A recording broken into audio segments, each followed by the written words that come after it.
like Cloud9 at 3-3. It's not necessarily because they got that much worse, it's just that the growth of the other teams has continued, and C9 has to keep up if they want to remain dominant. And even in the game we just watched, it was the early game that was the problem. That was when Team Liquid were making the moves. Like you said, Impact struggling in the laning phase, but having a very solid performance as the team fight showed. Maybe they can change that up a little bit this time. They are going to be going up against Inori. When we flashed the jungler stats on the screen, you saw that compared to Reignover, he has lower gold at 15 minutes, but he has a higher KDA by the end of the game. So he gets himself involved with things, dies a bit less. Kill participation for both of them around the same. Yeah, I'm going to be very interested to see if this is also a champion pool thing, because the Rek'Sai is right in Reignover's wheelhouse, and Olaf is still a good champion, and he wasn't necessarily targeted. And those are the things that I feel like he found the most success on. Not to mention, Inori's never really been a Lee Sin player, neither has Reignover. So that's kind of what you think of sometimes when you are subbing out a former all-star like Reignover or former League MVP, is you think maybe it would be a champion pool thing, but it could also just be about trying to mix things up for a different style of jungler. If Inori wants to be more comfortable with the hard carry style, whereas Reignover was kind of best-in-class facilitator for players like Huni back in the day, could be a potential tweak. Well, the bans this time around, Kennen, Syndra, and Kassadin banned away by Liquid. They do not want to go against Sneaky's Kennen again. LeBlanc, Galio, and Zac banned away by Cloud9, as Caitlyn is locked in first and foremost for Liquid, looking to put Piglet on the ability to carry. Yeah, this was banned by Team Liquid in Game 1 when they were on the red side. It is probably Piglet's best champion of the split. You can see his stats for the summer after 3 games played on that thing. Look at that 80% kill participation. Everything has worked around Piglet when he's been in these games. So I would not be too surprised if we got a more supportive jungler out of Inori, even though I just made that whole spiel about him playing aggressive, because he did play a lot of Ivern towards the end on Phoenix 1, should be comfortable on that. Not to mention Nunu is quite good right now, even if we don't see much of him in the LCS. And both of those two synergize really well with Caitlyn. Blood Boil for movement speed and attack speed. We know what Ivern bushes look like when you're stacking them with Caitlyn headshots and traps. It creates this impossible siege scenario. But it's Elise and Varus locked in for Cloud9, and Liquid decides to go with Rek'Sai. Yeah, it's just the same player with the or different player, same champion. Yep.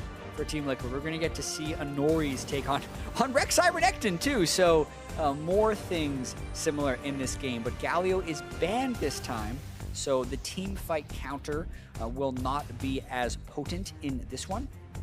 Well, same song, different singer for the jungle in Team Liquid today in Game 2, but it's going to be same song, same singer in the top side, as you're going to see Lourlo on that Renekton. Again, awesome performance in lane last game, but remember, things fell apart in communicating where he needed to be for those team fights. The rest of the team found themselves in spots where Lourlo was like clearing waves in top side, and he was saying, wait a second, guys, I'm not there. He has to TP into the fight. By the time he does, Tahm Kench is already dead, and things have gone to hell in a handbasket. Exactly, and if you're looking to find cleaner team communication, a lot of times conventional wisdom would be to stick with the same players.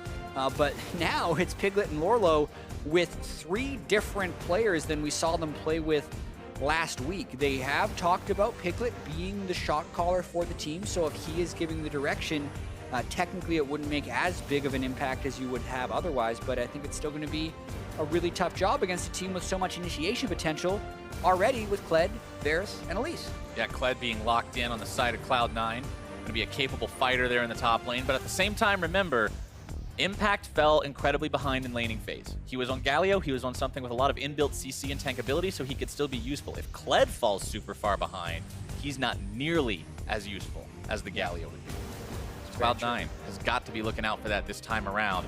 Look at the target bans from game number 1 coming out here in the second part of the ban phase. 3 for 3 so far, as Slooshie and KonKwon's picks of Taliyah and Tahm Kench are banned away by C9, and Jensen and Smoothie's picks of Lucian and Blitzcrank banned away by Liquid. They're saying, we saw your MVP, we saw your runner-up, we're not seeing either one of them again. Yeah, 6 of the champions that were played last game are banned in this banning phase. Some of the champions that weren't banned, though, are immediately into the pick phase from the first game, as you can see Caitlyn and potentially Orianna sneaking into this one.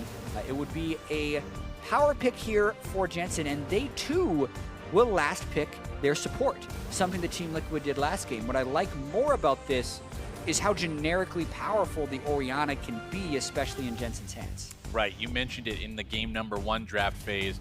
Orianna doesn't exactly have somebody that you have picked into her and you go, oh man, that's a really bad matchup for Orianna. She just handles everything. Yeah, the Syndra is one that's banned, and in the past, it actually has been Corki. Corki just received some buffs in patch 7.12, so there's a chance it can be a decent matchup because of the wave clear and the all-in potential from the Corki, as long as he doesn't get hit by the shockwave. And that's what Slooshie's going to go with. Slooshie picking up that Corki after the magic damage changes to him. His auto attacks are now 80% magic damage. His skills are all magic damage. There's some sorcerer shoes and a void staff on there. It's like having armor pen boots for an AD carry. It's very, very scary. As Zyra will be locked in, the support for Team Liquid. So much damage on this team, Jatt. A Renekton in the top lane, a Zyra on support, new Rek'Sai in the jungle. Yeah, they had some team fighting issues last game. They said, how do we solve that? More damage, please. Yep. But less peel for the Caitlyn. There is not too much that can keep Piglet safe other than himself, and maybe some timely roots from KonKwon's Zyra. And you talked earlier, you said Piglet, 80% kill participation when he plays this champion. It helps when the team revolves around him, makes plays around him. That just doesn't seem to be in the game plan this time around. It's not Caitlyn-centric. It's everybody's doing their own job. Everybody's doing the damage, bursting the enemy team down. It is up to Piglet to make sure that he's staying alive and he's staying safe, keeping his head on straight. Exactly, and now Smoothie getting his Thresh, another thing that was banned in game one. So C9 getting to do some of their comfier champions, so to speak, and really looking forward to seeing how Inori can match up coming off the bench here when game one did end up fairly one-sided.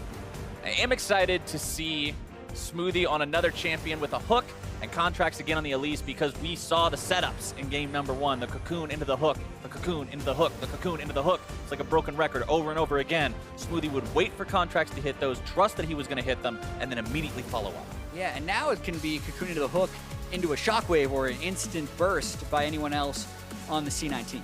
Lots of tools to initiate on the side of Cloud9. And what you mentioned with not having peel tools and not really having the ability to deal with those sorts of threats on the side of Team Liquid, they really got to be looking out. They can't just go completely ham with all this damage and say, oh, well, it's going to work, because if you get caught out, Cloud9 can punish. Yeah, and the same is mostly true for Team Liquid. If they can get that initiation from KonKwon, much less reliable, much less frequent, they too would have damage to take them down. Loading into the Rift for game number 2. Cloud9 win this one, they find themselves the clean sweep. If Liquid win this one, we're going to game 3 and seeing if they can find their second match win of the split. Cloud9 really wanting to avoid that though. Falling to 3 and 4 as the former second place team from Spring Split would not be too good looking for this team heading into what will soon be the middle of summer.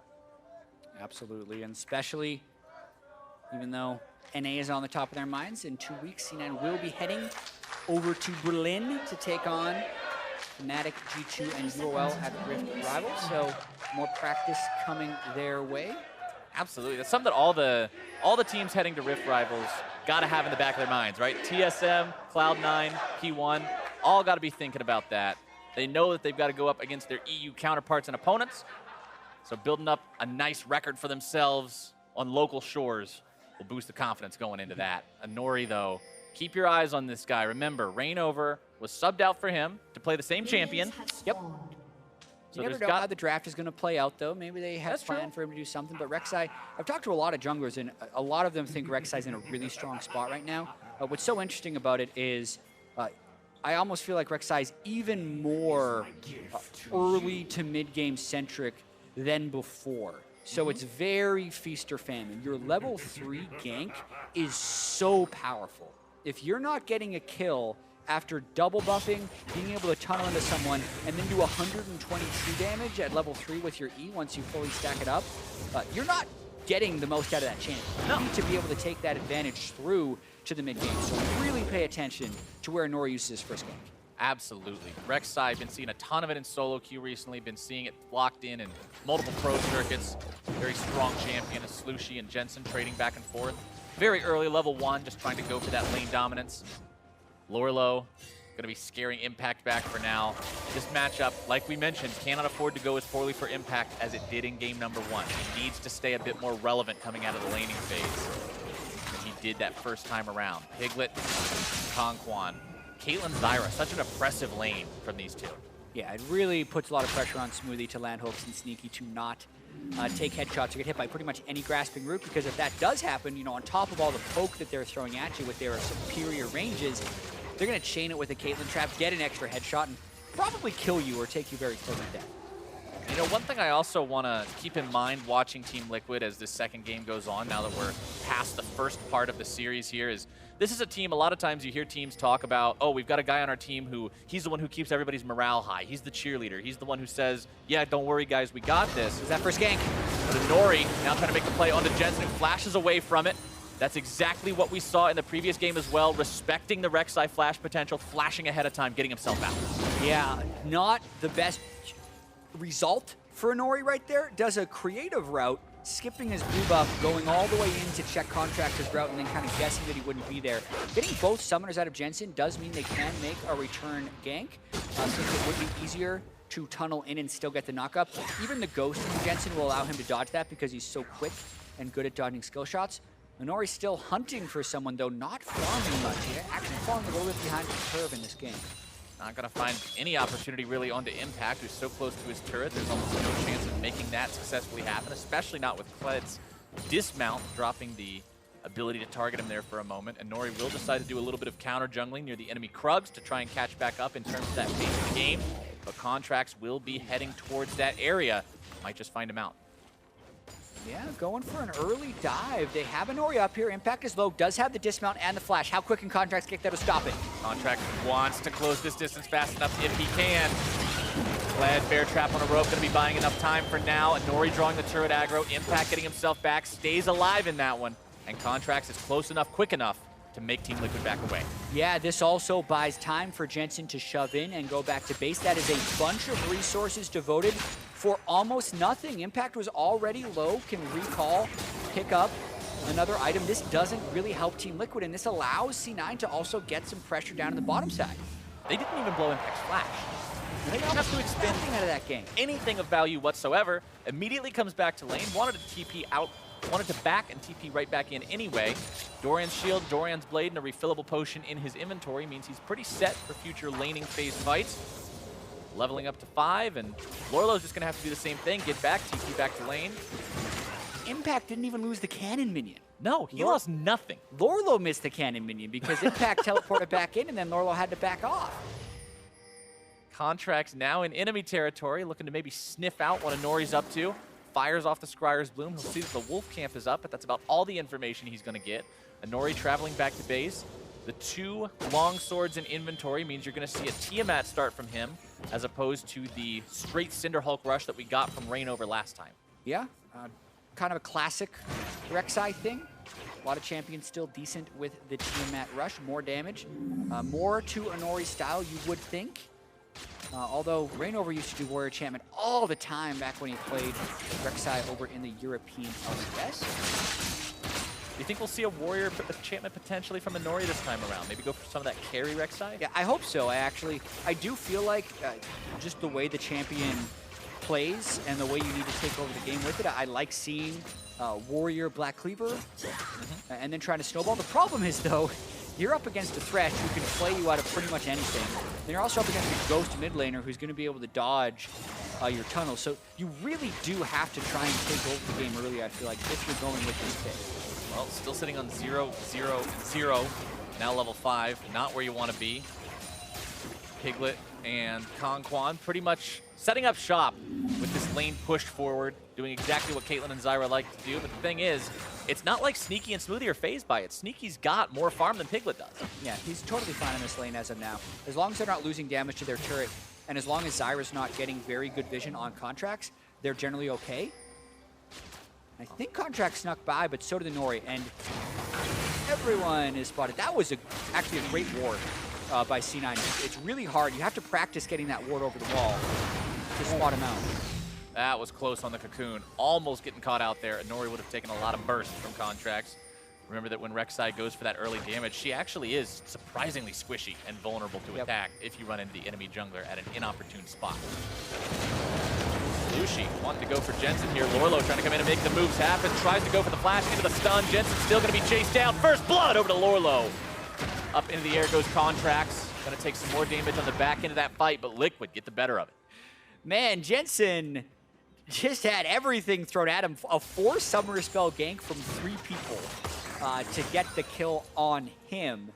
Still up in CS, still building towards Zyra, but worth it for Team Liquid. Watching this one more time, he's just pushed up and trying to pressure. Doesn't have wards on the other side. Oh, we're seeing the fight bottom. Oh, but now the fight bottom side. KonKwon taken very, very low. One more auto attack seals the deal. Sneaky grabbing the kill on that as Inori wants to make his way into this fight before Piglet gets taken down. If he can, rain of arrows, not quite going to hit the mark just yet.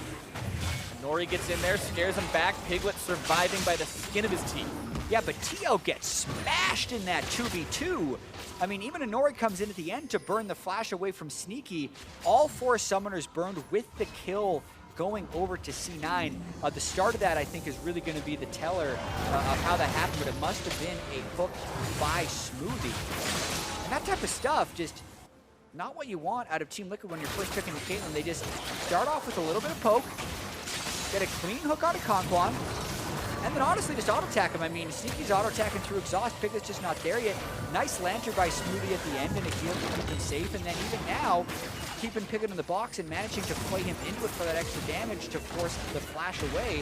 A very well-played 2v3 by C9's bot lane. Piercing arrow even got exhausted. Sneaky could have done a lot more damage there than what you saw. Good timing from KonKwon, but not good enough to keep him alive. Yeah, and I think the reason they won that by so much is KonKwon just didn't get any plants out. That's the whole way you win extended trades is desire is you get multiple plants going that assist you throughout the fight. That just didn't happen there, and it allowed Sneaky and Smoothie to sustain the damage and win the trade. One thing I want to go ahead and point out, the first item fully completed from Sneaky did go for the Ninja Tabbing Rush. Helps him against the poke from the Caitlyn, and even though Corki does mostly magic damage now, the passive auto attack damage reduction on the Ninja Tabby still applies to him. So that is going to be effective against Corki, even though it doesn't take magic resistance. The passive still does the magic. Yeah, 4 people on Team Liquid do a lot of auto attack, so Ninja Tabby will work against all of them, regardless of the type of damage. The elbow with the quick rotation up does get first turret. Just so barely. Good for them as well, especially when you have the death happen in that lane to then swap up and get it. Caught C9 barely by surprise. What we were talking about with Impact, can't afford to fall as behind this time as he did last time. Still falling behind Lourlo's Renekton. 80 farm to 65. But remember, we have to keep eyes on Lourlo to get into those fights and really use that lead better than he did in game number 1. Cloud9 looking for Drake number 1 for themselves. Will be a Cloud Drake, so extra rotational speed out of combat movement. And it's not even going to be contested by Team Liquid. Now they've taken all the Drakes this series. They had everything with Cloud last week. Get it this one. Not very important in the grand scheme of things. But fun little tidbit anyway. They managed to pick that one up as Team Liquid goes for the Rift Herald of their own. Over the wall goes Smoothie. The flash is the play. Piglet going to be caught out. Change the corruption. Find their mark into a death sentence. Into a piercing arrow. More damage coming through. Contractz going to be finding KonKwon on the other side of the fight. And that's 2 easily going away at Cloud9. And that wasn't even fair. No. That was just... No. Team Liquid was trying to farm down in the bot lane by their lonesome. Look at the ward control that C9 has in that side of the jungle. That's why they could go with that play with so much exuberance. And they also knew that TL had just put 4 people up. Usually when you take a Cloud Drake, you're just telling the other jungler, please, please take Rift Herald. C9 knew all this stuff, so they're going to make a big push. Looks like they're going to trade interior turrets as well, but it will be 2 kills to 0 as long as they make it back to stop that Rift Herald from breaking their base. Yep, Smoothie already getting back, making sure he moves as quickly towards that top side to stop that push as possible. Rift Herald just kind of going to be abandoned. They say, all right, good luck. Go ram your head into that next one and then do whatever you can. And that's about all that's going to happen. It'll get that initial headbutt, death sentence to drag it forward. And Smoothie's going to be doing some pest control, keeping this thing from putting too much more damage onto that. Yeah, CC is effective on the Rift Herald, so he's stopping from auto-attacking that guy. Meanwhile, very little damage taken by the inhibitor turret. Slooshie pushing up here in the mid lane, 94 CS to 105. Not nearly as bad of a CS situation as it was in game number 1. Keeping caught up. Yeah, definitely did not get smashed. It helped a lot that they kept sending people at Jensen to slow down his farming pace, but much better than it was last year for sure. Impact now hanging out in the bottom part of the map, trying to stay as relevant as he can, farming up. He's got Ninja Tabby as well. Tiamat completed. Very typical Kled itemization. He's going to have to be soaking auto attack after auto attack from Piglet, who's got KonKwon right behind him and feels as if he can push with impunity now, just going up against that Kled that he can zone away really easily. Yeah, as close as it was, and with all the ganks that Team Liquid threw at Jensen, he was still up 12 CS at 10, so 2.5 below his average for the split. For all that pressure. For all that pressure, this guy is playing so well in his games. Keeping him on his back foot. Now C9, since they've already fell the bottom turret, it's all on Smoothie and Contractz to make roams. Nice shockwave, nice cocoon, nice plays. Cloud9 picking up the enemy mid laner, and now they'll grab the turret as the prize. Hell of a way to make an impact there in that lane. Jensen starting things off, getting the shockwave at the edge of the range. Slooshie didn't have a chance. No, he really didn't, unless he was going to flash that shockwave, but even then, he most likely loses his turret, and the pressure that Team Liquid has is mostly non-existent right now, as we saw by the kill bottom lane by C9, where they could just flash over the wall, bring a lantern and kill with 4 people, or when 3 people just appear at mid lane. TL isn't able to match these plays because they're really far behind where C9's going next. Contractz grabbing his own buffs, continuing to farm up 2-0-0 on this Elise. Really been helping his team make those plays this time around. Decides to repel up and over, landing onto the plant. Always nice as Elise to have one of those plants nearby. Provides an extra escape route that wouldn't otherwise be available. Keeps you totally out of danger. Cloud9 rotates back towards mid in time to keep their own turrets defended. Cloud9 has done a good job of out-objective playing their opponents. Yeah, and there's still that gold differential in the top lane, where Impact is down about 800 gold from Lourlo. Still not much has happened off of that. Lourlo isn't solo killing Impact. We really haven't seen them have an influence over the game as of yet. But that would be a place where you'd look for TL to try and make something happen, because they need Lourlo to draw attention away from C9 so that Piglet has a chance to scale. Because as of now, the Varus is way stronger than the Caitlyn. Blade of the Ruined King completed versus just a BF sword and pickaxe. Not even close. Sneaky also demonstrating earlier that he can hit those chains of corruption. That's one of those abilities that practically hit memes here in terms of how often people like to miss it. But if you can manage to hit those every single time you need to, very, very potent team fighting tool, very potent pick tool as well to follow up after a cocoon or a hook or anything. You mentioned C9's pick power in the draft phase, what this team can do if they land even 1 CC. It just turns into this inescapable chain that'll allow them to find more plays after. Yeah. I feel like Impact has to die here if Team Liquid want a chance in this game, because they just gave up so much to set up this game. Impact trying to get himself out of this one. Turret aggro dropped by Inori, who pops the ulti, still looking to make the moves happen. Inori nearly killed. Impact getting himself away underneath the turret for now, firing off that bomb pistol yet again, almost able to remount, but can't do it. Inori getting the kill credit. They still get the kill when they needed to, but that was so close. If he remounts, he might pick up a double kill. Without the Lourlo gets solo turret gold, and they still kill off Impact. What will C9 do on the other end? Because they have holy. Still it's C9 trying to trade that tier 1 for this tier 2 if they can. Down to only caster minions left, but it doesn't look like Liquid will be able to make the defense. Cloud9 still gets a good thing out of the trade. Yeah, Lourlo now 54 CS up on the other side, but that's exactly what it is a trade. C9 actually got 2 turrets off of that. If we track when they first made the roam into the outer turret on the top side of the map. So it's still a better trade for C9. Even though they lost a person, thing is that guy's going to come back in a few seconds. That turret, I don't think it's going to be making a reappearance anytime soon here. Unless, of course, Team Liquid can take this one to a game number 3. But right now they are behind almost 2,000 gold, 16 minutes in.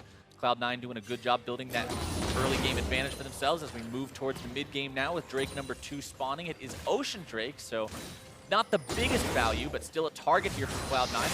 Things coming out onto that area. Lourlo forced to dash away from Jensen, who with his 162 farm is still pretty scary. Yeah, I think C9 will take this because they can, and mainly because they want the next one to spawn. I don't think Ocean Drake has that big of a benefit for anyone on either side. We're not seeing a very hope-heavy game here, and we don't have any super mana-hungry champions that will really benefit from the Ocean Drake. It will definitely help Orianna in extended sieges, but compared to every other Drake in this game, I feel like Ocean will be lowest priority. And the next one is Ocean. Yep, we're going to see another Ocean, so game obviously not throwing us any bones there. They said, well, we didn't give you any Cloud Drakes in game number 1, so we're going to give you a bunch of Ocean Drakes in game number 2 just to equalize it a little bit, keep everybody away from fighting for all those with absolute indiscretion. Cloud9 still with a nice lead for themselves. 17 minutes in. 5 turrets at 17 minutes is actually pretty crazy. Yeah, they've been heavily out-pressuring Team Liquid around the map. Lourlo has been setting up a lot of split pushing to try and get those plays, and that's why it was so important that him and Inori could pull off a successful dive onto Impact, because if they didn't get anything out of that, they would have just fallen extremely far behind, and that makes it even easier for C9 to force team fights. Because I think what they're going to try and do fairly soon, it's still early on in the game, but when 20 minutes hits, they're going to have control of that side of the jungle and go for Baron. Cloud9 having this advantage, even if the advantage isn't huge, and having this tempo in their favor, it's a good omen, because Team Liquid, we talked about how they're 1-5. None of the wins that they have found, even in single games, not just matches, have come from a time when they were behind. If Liquid's behind, they don't win. Yeah. And Cloud9 has managed to put them into that loss meter. Yeah, and C9's early games have actually not been that great for the past 8 months, so more good omens for C9. In enemy territory now, clearing out some wards, seeing that the red buff has spawned, but waiting for Contractz to work his way over there before they potentially try to secure that one, wanting to make sure they don't accidentally give it away to a random rocket or something similar. Piglet still just trying to farm, be effective on that Caitlyn. We know Caitlyn has to hit a multiple item spike before she really comes online, and sitting on nothing but Infinity Edge and Zerker Greaves means he's got a ways to go. Exactly, you really want Static Shiv, and then on top of that, you usually want a rapid fire cannon. But with just the Static Shiv, I think it's pretty strong. They're going to have a lot of wave clear to try and defend their turrets with when you combo the Corki missile spam and also a Static Shiv Caitlyn. I hope that's his second item for the type of stall game the Team Liquid's going to have to play pretty soon. Right. Plenty of options for Corki too. Corki's itemization though, very, very expensive. See Corki that likes to buy, he likes to buy Trinity Force, he likes to buy Infinity Edge, he likes to buy Gunblade, he likes to buy all these different things that cost a crap ton of money, quite honestly. And when you're behind in the game, when you're 0-1-1 and 40 CS down, that takes a while to build that up. It really does. A double dagger right there means he could probably go for rapid fire cannon or Static Shiv. Static Shiv is actually going to be pretty good on Corki now, since your magic penetration is going to synergize so well with the Static Shiv damage already. Just more all in to that one damage type, but let's see where he goes with that. Unlucky package. It's always a problem with Corki. You get the package, you feel so strong, you're like, we can make a big play with this. Yeah. And then if the opportunity doesn't present itself, you just have to shoot the thing off in the woods and wait another 5 minutes to get your chance. You don't have to shoot it off, but you want to. Yeah, you got to at least use it. It feels even worse to just have the thing and let it expire. Slooshie using the normal boring Valkyrie to get away from that cocoon coming out from Contractz. Remember, Baron is live now, 20 minutes into the game. Cloud9 controlling this top part of the jungle, this top part of the map, even though it's highly unlikely to see teams go for a super early Baron. It's always possible. Yep. Well, it's always possible in a game that's also been this passive. I think it's been this passive because C9 ran out of things they could safely take. There's a lot of wave clear on Team Liquid. They've already killed 5 turrets, and they just killed the Drake. So they were waiting for the Baron to come up so they can start pressuring this spot. Meanwhile, Lourlo decides to knock Impact right off a Skarl. Yeah. Popping his own ultimate to do so. And Impact's just going to walk away, though. Not actually under threat of death from that ulti. Means that Lourlo is going to have a much lower threat threshold for the next minute and a half or so. Yeah, and this split push is the fear for C9. The Kled does not have the same fallback pattern that the Galio had in game 1. Ooh. That's the chain. That's the chain we know and love. Fired off a little bit to the side. Camera zoom in onto Sneaky. He'll get another chance, though. Plenty more chances the game goes on, just not in the immediate future. Still 2-0-0 on the Varus, having a good showing so far. Piglet slightly beating him in terms of farm. You mentioned his game plan right now, just being farm up, hold on, we scale. We all know the general solo queue strategy. You're behind in the game, everything seems bleak. That one guy on your team saying, just farm, we scale. Yeah. Well, you also wonder if what we hear about Team Liquid's communication is true and Piglet is a shot caller. When you have a shot calling Caitlyn, what plays is going to set up other than I hit minions for 40 minutes, then we team fight. So he's not going to set up plays, he's not going to orchestrate plays, he's not going to look at the map. So other people have to be basically playing the early game while he farms up. And that can also speak to why we're seeing such a small amount of proactivity from Team Liquid right now, because these are 3 guys that are, I mean, this is a 5-man team that we haven't seen together in the LCS ever before. So the number of reps they have of being able to pull off really crisp plays is extremely low. C9 pressuring towards the remaining tier 2 turret of their opponents. The last one left outside of the enemy base. They want to fix that pretty quick if they can. Dropping it low, but that wave clear you mentioned earlier between Caitlyn and Rocket Spam does a good job of keeping it alive. Yeah, the wave clear is only going to get better from here on out as well. as they continue to build those items. The way you subvert that is by getting the Baron, which is, I think, what C9 wants to do, but they do not want to force it this early since they will still take a lot of damage. Yeah, it's very tricky to do 22.5 minutes into the game. Next Drake is spawning here in 5 seconds. It's that Ocean we talked about earlier, so at least they've got something else on the map to turn their attention towards, if only for a moment. The turret does fall there in the top side. Fight gonna be breaking out in mid lane as Inori tries to go for the flash setup onto Sneaky. Can't quite find it. And C9 really wants to flank this if they can. Kled's coming in from way downtown. Wants to charge. Inori getting himself away. Impact still going for it. Not quite able to find it. C9 decides to back themselves off. Team Liquid heading towards the Ocean Drake. And Cloud9 says, Baron, Baron, Baron. If they want to commit to this, we're going to commit to that. Yeah, Lourlo can TP, and I feel like this is C9 is hoping to find a fight. They all stopped, and Inori didn't get him with Price Seeker. Against Chain of Corruption! It doesn't find the mark, but they're still able to jump onto Inori. Strangle Thorns down, Sneaky knocked up into the air, Burst coming through, Cloud9 in retreat. Pretty critical miss there on that ulti from Sneaky. Everything else had lined up for it until he just shoots it to the left. That would most likely have been a kill on Inori. Now they've lost position on mid lane temporarily. No shockwave either.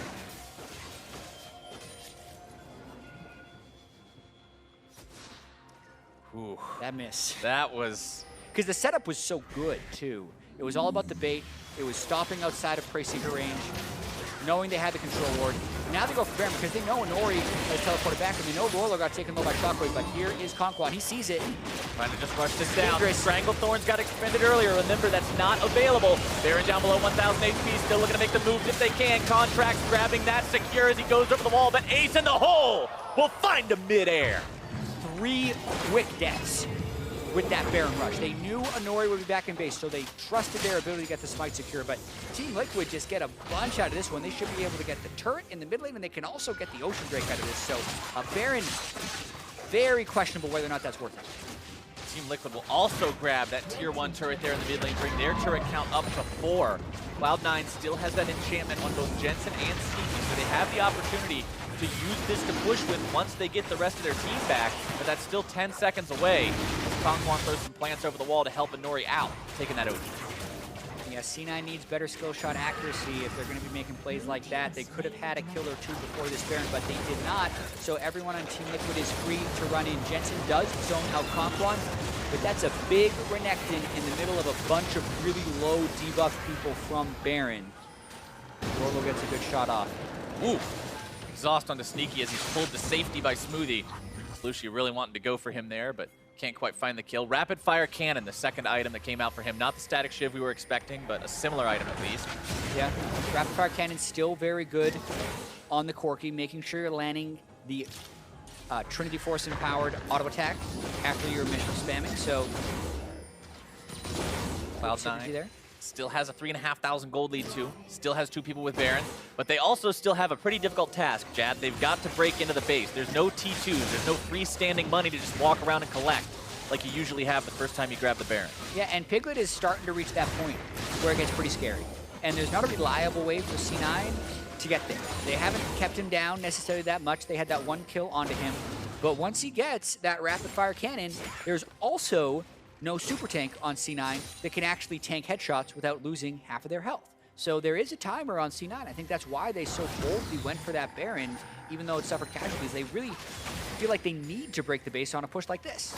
Here they go, pushing up if they can. But the trap line is there. It's so difficult to deal with Caitlyn in these siege scenarios because of how she can keep you completely at bay by lining those up. Yeah, Caitlyn is absurd right now, especially with the way pro teams use it to stall out the game, because you pull a Caitlyn out in solo queue and your team is never going to have the discipline to sit behind the trap line and farm for 10 or 15 minutes. But that's what Team Liquid's trying to do right now, and pro teams are much more likely to be able to pull that off. What'd you say, Jatt? In that champion select, Piglet on Caitlyn, you play around that, that's how Team Liquid can find their wins. 80% kill participation, currently only on 20%, but they'll fix that up as the game goes on if they want to find their win. He's going to be absolutely critical to that success. Now switching that trap line down towards the bottom side. Baroned up minions, putting as much damage into that turret as they can. Sneaky going to be helping him out. Cocoon fired off, does not find Inori. There goes the death sentence, though. That one could be big. The shockwave flashed away from. That's a pretty big cooldown to not have. C9's got to be careful without that one. Yeah, and the lack of multiple Baron buffs really hurts here. They only have it on Jensen and Sneaky, so Impact can't split push with his own Baron minions. They do bait out the trap line bottom, so there's no traps mid, and they get a lot of damage on both turrets. Have yet to crack one. There it is. There we go. Finally take that one down. The Cocoon sliding just barely off to the side, not finding its way onto Slooshie. Jensen still really wanting to grab this bottom lane tier 3 if he can, but that trap line is just so damned effective at keeping anybody away. Yeah, you could tell he wanted to step on one just to get enraged for the auto attack, but he thought better of it. He knows. It's like, how do we lose the game versus how do we win the game? Right. We lose the game if I step on this trap and die, and we can win the game in a lot of ways other than auto attacking this turret once. So he makes a smart call and backs away. See, that's the problem with the Caitlyn and solo queue as well. You talk about how in those types of games, your teammates, if you're the Caitlyn, won't stand behind the trap and defend, but at the same time, your opponents will eventually just get too antsy and say, you know what, I can eat one cupcake. It's not really that big of a deal. And then you can turn things around, but Cloud9 showing discipline of their own, not willing to give in to that, but there's the issue right there on your screen with not having any tier 2s or tier 1s left to take when you grab the Baron. It's so hard to make a meaningful big Baron power play, only 769 gold. Exactly, and Baron power play includes the 1,500 gold you get for killing the Baron. So they lost out on that trade for the most part. The 3 deaths they suffered, plus only the 1 turret they took in the mid lane, contribute to that very low power play. Now, they may just be waiting for the next Baron to find more opportunities. Remember that turret being down in mid does mean that if they want to force a fight on an open inhib, that opportunity is available. But the team doesn't seem super confident in going for that just yet. Only 3,500 gold lead, 29 minutes in. It's not incredible anymore. Remember, the same value of gold lead decreases in terms of what it means as the game goes on. 3,000 when you've got 7K versus 10K, that's a bunch. 3,000 when you're comparing 49 to 52 isn't quite as big. Yeah, it's almost meaningless, if we're being completely honest. The only meaningful advantage I feel like would be Jensen, because if he lands a shockwave on a squishing target, he can end the game on his own.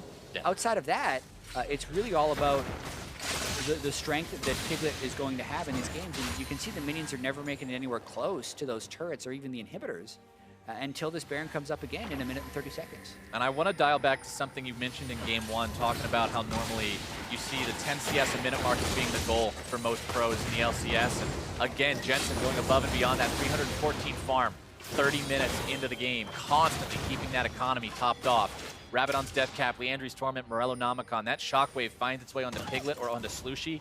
They're just completely out of the equation. Yeah, Jensen is playing at such a high level, but he will actually be the one, I feel like, that needs to carry this game if they are to win, because there's a lot of things trending over towards Team Liquid. Even though they haven't found much success on the split, they still have the split pushing advantage with Lourlo. He now has a Gargoyle Stone Plate to make his team fighting a little bit more effective and not able to get fully bursted out. And they have enough wave clear to keep C9 away from their base and potentially a better late game with the Caitlyn hitting 5 and 6 items. So a lot of things they can do to actually pull themselves back in this game. It'll be hard to actually get the win, but they can definitely prolong this for a very long time. It's always possible. You can't rule things completely out, not with this only being the difference between these two teams right now. Sneaky pushing in the top side, Baron alive in 15 seconds. Another Ocean Drake just coming alive now too. 3 Oceans. It's just because we called him bad. If we would have said that was the best Drake in the game, we would have got Infernals. They won't care about Ocean. It's like, oh, you won't care about Ocean? So you're going to care about Ocean today. Well, I guess we're going to be caring about Ocean for now. Liquid does have one of them. Cloud9 has one of them. That means somebody's going to have to get the better of the Ocean Drake reputation here. As Lourlo and Impact into this 1v1 down in the bottom part of the map.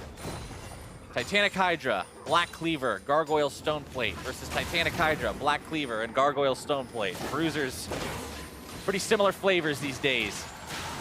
Guardian Angel being prepped on Lourlo's Renekton as well, making sure that he can jump into these team fights with total impunity. Not worry about getting himself into a compromising spot if he'll just come back afterwards. Focus on maximizing that damage against targets like Sneaky and Jensen. Contractz, who's not exceptionally tanky yet. Remember the Leandri's Torment, more of a bruiser type. It's all about Baron. They're in there. Inori should see something. They still have wards inside. There's one. Cloud9 going for it, but backing away. Doesn't want to risk the 50-50. Knows that going the way of Team Liquid could be disastrous at this point. So they've also given up control of mid lane right here, which is again advantage Team Liquid. They're going right back on it though. Team Liquid would have to double back and they have no indicator to show that other than the fact that C9 is still missing. Now, at this point, you say, okay, they must still be on it. And it might be too late. Inori's gonna go. He's trying to buy time over the wall, and Inori goes, but he can't quite find the objective. Instead, he's gonna find himself a rather swift death, except for the fact that he's able to use the ulti, similar to what Rainover did, to dodge the aggro, stay alive. Lourlo in the pit, Cloud9 backing away. They will not be killed off as they were the first time they found Baron, and they managed to find the moves. Yeah, and Inori did not die there because he's gone so tanky with the Gargoyle Stone Plate and the Cinder Hulk. So they can't push him down through the Stone Plate. This time, though, C9 has Baron on all 5 people. This Mountain Drake, not going to be too important as Team Liquid isn't really getting poked out to prevent them from defending these turrets, but this will disempower the Elder Dragon if C9 still has map pressure at that point in the game. Just like the first Baron, Team Liquid takes an Ocean Drake after this second one from Cloud9, so that's going to be 2 Oceans for them. A little bit of extra bonus regeneration, but as you mentioned, not really the most important thing out there. Cloud9, they've got the Baron push coming. The charge is sounded. The horn is roaring, and the inhibitor is under siege. Cloud9 take it down. They destroy inhibitor number 1, moving down to inhibitor turret number 2. It's so low that they don't even care about the minions. They will brute force this one away, dropping a control ward. Yeah. Do not want to overstay, though. Trying to play this one carefully. They don't want to get flanked or lose the game here, but they do have the advantage. Still wanting to go for inhib number 2. Quite a big difference between 1 inhibitor and 2 of them. Means you can just siege that final remaining lane and really just put out so much pressure. It's nigh impossible to fend it off even with a Caitlyn. Yeah, very difficult. I think if you're going to have a chance, it would be with the double marksman team composition they have. With the Corki and the Caitlyn both able to shred some of these down. The only thing you'd want is a Sivir somewhere in there to make it a little bit easier, but agreed there, C9 have an opportunity to move over to that lane, wait for the super minis to crash down, and also I think they're going to Baron empower one of the waves. So I don't actually think Impact will stay with the team too much. I'm not expecting hard engages from C9 for these fights. Impact is just hanging out between those other 2 lanes, ready to enchant either wave that he can to give it that extra bit of pushing power. Falling back for now, though, waiting for the rest of Cloud9 to push this wave up. Pay attention to this, ladies and gentlemen. This is how you run the split push. This is how you make this happen. You wait for everybody to get in position, then mount the attack in 2 different places at the same time. Team Liquid also have to find a place to make their stand. These traps do a great job of preventing them from being able to hit this turret, so it's all about whether C9 can find a way into the base to threaten behind the trap line. Watch Jensen and see if anyone on TL can initiate on him. The hard initiation from Team Liquid is very low here, so it's why it's more safe for Jensen to be in this spot. Practically impossible to catch him out at this point in time. Impact trying to soak the ace in the hole, but it can't even break Jensen's shield if we're being honest. Lourlo and Rainover both without flashes means that Jensen feels incredibly safe right now. Inori going to be soaking the shockwave just enough to buy time for Cloud9 to break this final inhibitor turret past that trap line. Gotta say, Contractz lost 75% of his health breaking that tramp line because he got shots in. KonKwon's in though. KonKwon, 75% is not 100. He's out of the game. 45 seconds until he's back in this one. Contractz taken low. Repels up, doesn't have anywhere to land. Comes down, barely getting himself away with the flash. The shield from Jensen, making sure that he stays alive. Impact knocked off a Scarl too, just trying to deal with some of those wards, but says it's not worth it, gets himself out. 1 Nexus turret falls from minion pressure alone, and with 3 inhibitors down, chances are looking slim for Team Liquid. Yeah, 1 turret remaining and half an inhibitor. Half an inhibitor, my bad. 2.5 inhibitors down. One still very left. Close. And the Baron buff has expired, but the super minions will continue to pour through. So the same strategy that C9 used there is something I feel like they have to employ in order to get the 3rd one. The Caitlyn adds another element to being able to siege the base or not. Got to be very careful and be willing to step on those traps, which is very, very hard to do. But Piglet's not quite there. He doesn't have enough lifesteal. He doesn't have a last whisper yet, so that chain vest could be big. And now they're going. Charge is sounded. Impact's there on the front lines. Now they're able to catch out Inori. Cocoons into death sentences, into Jensen's damage. Means there's no way out for him. Impact likely going to be brought down here as well, but problem is, he's got Guardian Angel to bring him right back to life. The lantern is thrown out, but the trap is there. Sneaky taking down the inhibitor as Slooshie takes down Impact. It's a 4 versus 4. Lourlo having to dash himself away. Cloud9 wants to put the final nails in the coffin here. Shockwave will find no one. Big cooldown to have expended. Jensen gonna be tracked with the ace in the hole. Can't even break the shield. Slooshie is dead, and that will likely seal the deal. Lourlo losing Guardian Angel. Cloud9 still looking to make this happen. A nicely timed death sentence. Smoothie is doing what needs to be done on these hook-based champions today. Jensen, Sneaky, Smoothie, Contractz, all still alive. Piglet will not stay the same as KonKwon's caught out, brought down. A double kill for Jensen. And ladies and gentlemen, Cloud9 will 2-0 Team Liquid. Yeah, you got to see the difficulty of closing against that level of wave clear, but C9 still knew how to do it. They never went too aggressive. No one really died trying to break the trap line. They secured 2 Barons and slowly but surely found the victory. Even though there were a couple missed chains of corruption, a couple opportunities that may not have been maximized, especially due to what we saw happen in the Baron pit with Team Liquid being able to find the pickups after that. Cloud9 played it slow and steady enough to find themselves a victory. And the damage from Jensen, again, we talked in game number 1. Man, he did a lot. He put so much damage into these fights. Game number 2 is the same story. Yeah, Jensen continuing to play like the best mid laner in the North American LCS this split. The CSDs are out of control, but the game is about so much more than laning, and Jensen is doing that as well. Even towards the end of that game when they were trying to close, the shockwave hit nothing, but it forced Piglet's flash.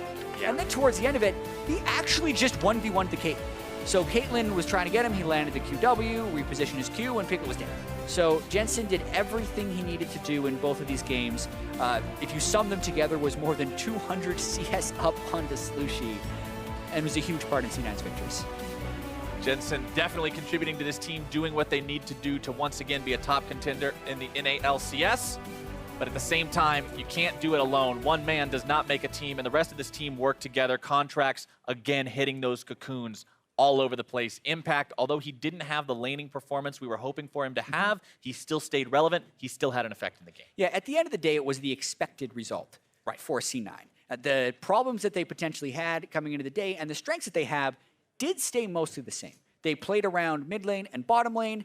Impact was tasked with surviving. He did a decent job at it and was able to have an overall influence on the game. And TL played through top lane like they usually do and haven't been able to find victories that way. So we didn't actually get much that varied from the expectations, but it's still good for C9 to pick up the victory. Right, C9 sitting at 4-3 now, going into that positive territory instead of neutral, sitting on the 3-3 mark. This is the kind of upward trajectory that this team needs to have if they truly want to be considered, hey, we are one of the best teams. We are in contention for #1 at the end of summer split. Because right now, there is kind of a debate between it. You've got some people saying, yeah, this is a top team. They're still looking really good. They had a rough start. Other people saying, no, they're sitting on 3-3. How can you call that a top team? Yeah, so much about this C9 team is going towards the future. They've won the regular season before. They know how to play these games. It's about preparing for the big moments. Well, for a deeper dive on the game, let's go ahead and hand things off to Dash and Mark.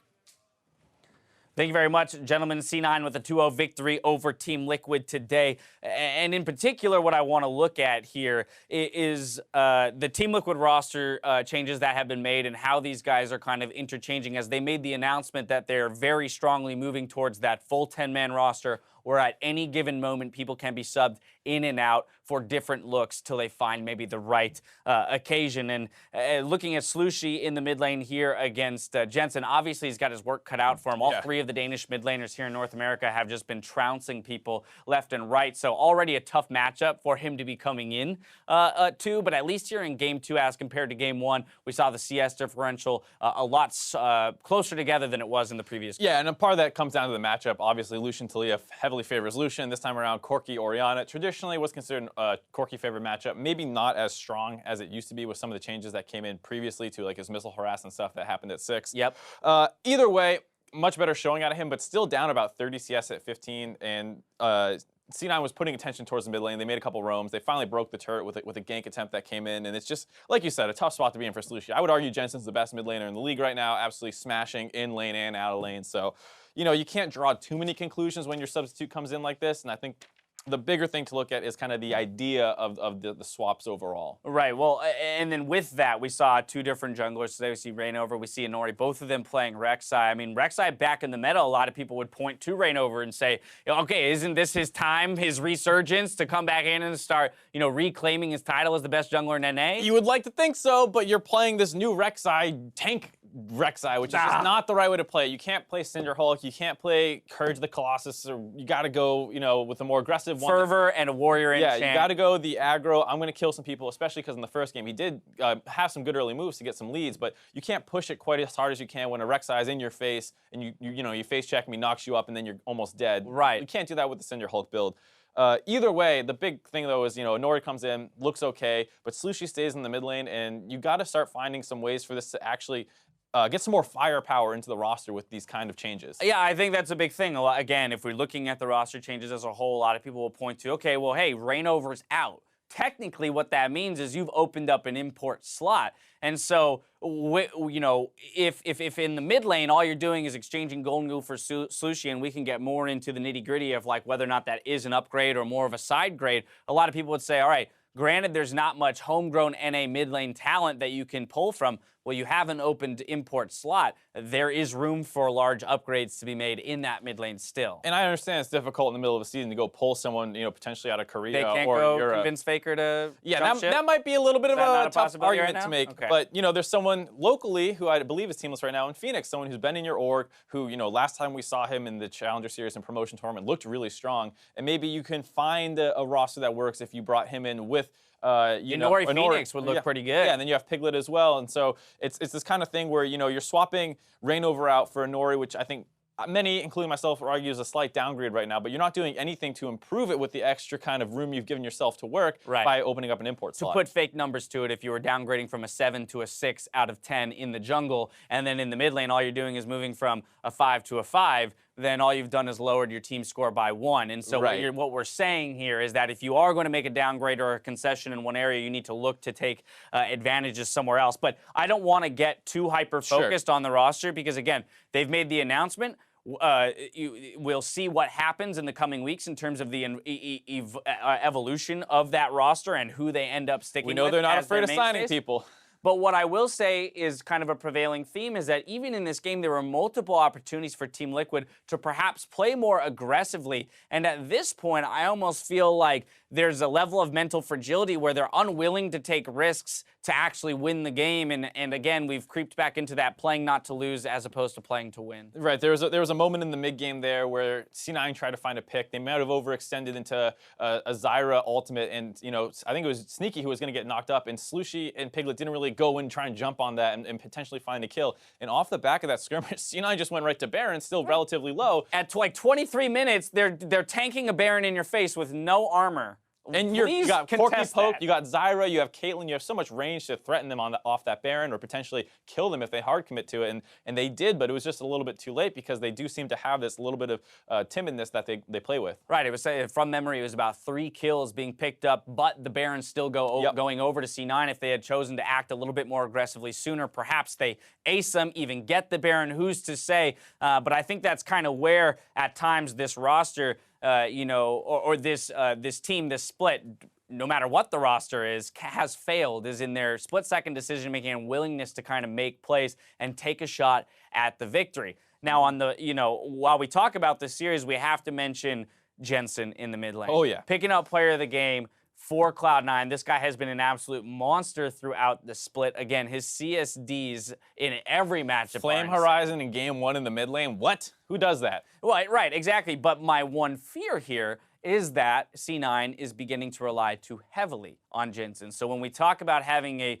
diverse playbook, having multiple paths to victory, it's looking more and more like Cloud9 is tunneling on Jensen needing to get ahead and be the playmaker for the team. I think you see there's some synergy around the bot lane. C9 made a couple ganks around there with Smoothie being able to be on some playmakers, but the top side of the map has looked a little bit of exploitable, with Impact getting CS deficits pretty frequently, and he still plays. He did deal with a fair amount of focus in this game, to be fair, and he avoided a lot of turret dives and ganks quite well. But yes, to your point, even then, the deficit is there. winner. Right, and the leads almost exclusively come through Jensen. And when you stack him up against some of the other top teams in the league, like let's say a TSM or even a CLG with Huhi and Bjergsen, you might not get those same kind of massive advantages. And then what else does your team do well? We're still kind of out in the woods about what C9 is going to do. Right, that's the key, right? Okay, great, you're averaging like 20 CS up at 10 minutes in the mid lane.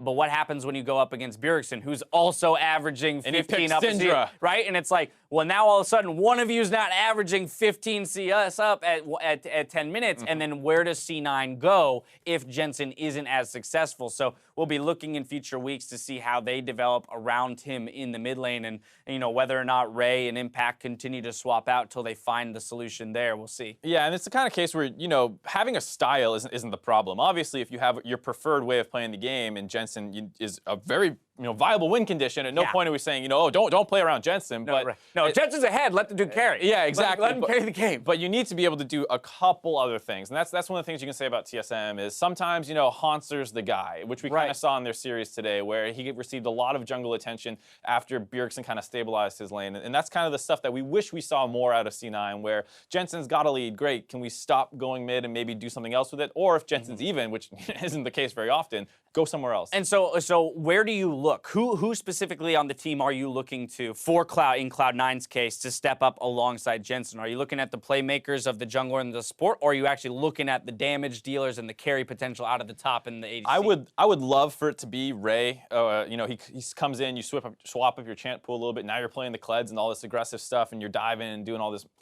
crazy playmaking. But it doesn't feel like C9 really has the same level of synergy when he's in, and so I think it is going to end up falling more on Smoothie, assuming this meta sticks in the bot lane, having to build synergy with Contractz that they can reliably turn ganks, especially at 6 when the ultimates come online and they're playing things like Ashe and Thresh and Rek'Sai, being able to really, really set up these big bot lane plays, which open up a lot of games. Right, it's been very exciting to watch him play in this support meta, of course. We have multiple playmaking supports. The likes of Ole and Aframu at this point has made for a very interesting bot lane meta. My final question to you would be back towards Team Liquid. Once again, in the bot lane, we have Piglet, who's been a top performer alongside the rest of the teams. Now that we have that AD carry meta kind of shifting to involve back towards the Jins, even the Tristanas that we've seen, perhaps a more diverse pool, do you feel like this opens any options for them as a squad? It might. I think, Jin was a champion. He played a little bit, but not quite what you would consider the signature champion of Piglet. You would think, the Kog'Maws, the Twitches, like you even said, the Tristanas. And with that one coming back, maybe you start playing more of that style, but you do really need to find something, because utility AD carry has never really been his forte, and it's something he's capable of playing. But when your team is struggling to find wins just seemingly because your mid laners fall behind, your bot lane really, really needs to step up. And Jin is not the kind of carry that's always going to do that unless, it's Arrow, and he's pretty much the only one we've really seen do that. Yep, Team Liquid moving to 1-6, while Cloud9 moves to 4-3 on the week. That's going to do it for NA LCS 1, so we're going to toss you guys over to NA LCS 2, where Dignitas and Immortals are in champion select heading into Game 2. Enjoy. Elsewhere, right? They win another play.